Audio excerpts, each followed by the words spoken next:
Okay. Right. Good morning, Alex. Morning. Okay.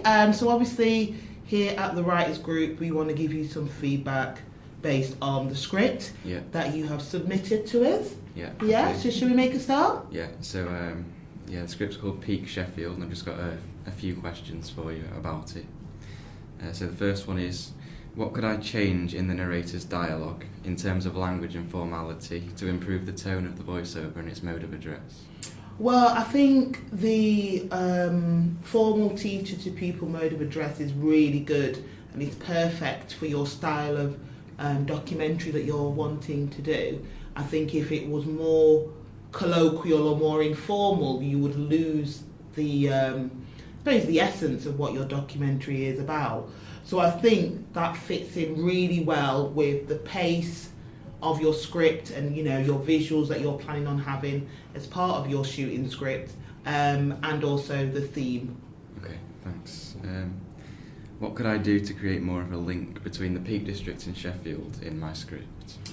I think this would be more to do with visuals, so it would be really good if, as part of your narrator whilst they're speaking their voiceover, if there was a cutaway of a montage of images to show both locations to support what the narrator is saying, to show that contrast, I suppose, if you like, between those two locations. Okay. Is there a way in which I could change the script to appeal to a wider target audience, and what would that be? Well, how would you classify your audience at the minute? What age group are you aiming at? I've written this down.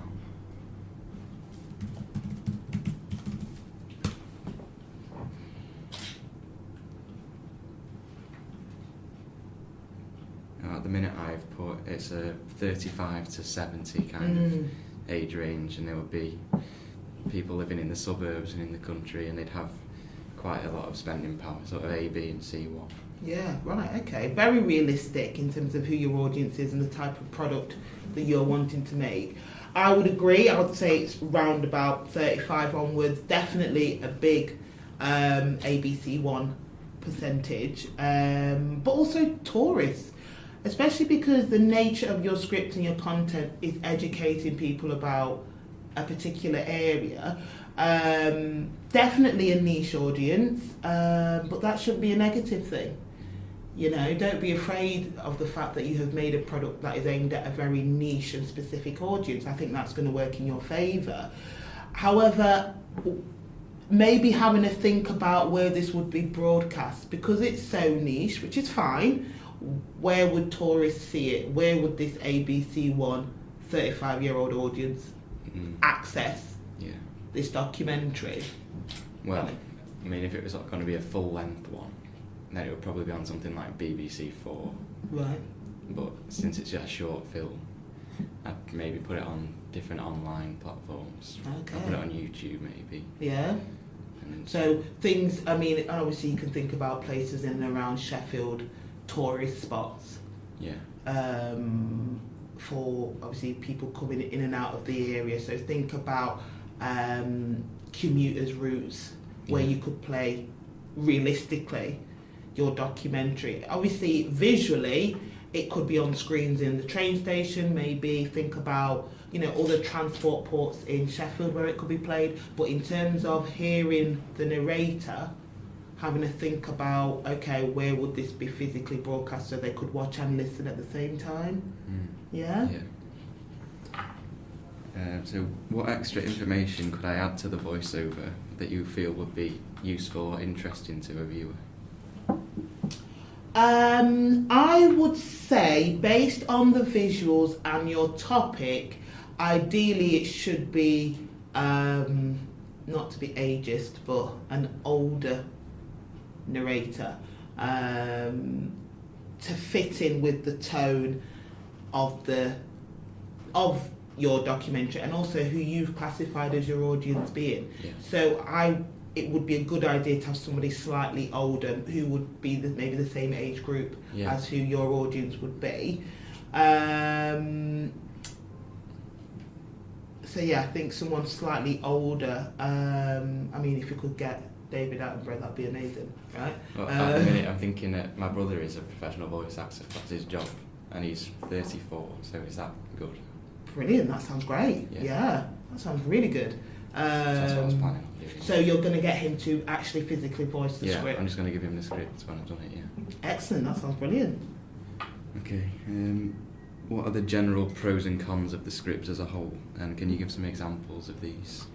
Well, I think the positives are definitely your formal register and also your visuals that you've put in your shooting script to suit the dialogue. I think that's really, really good, really strong.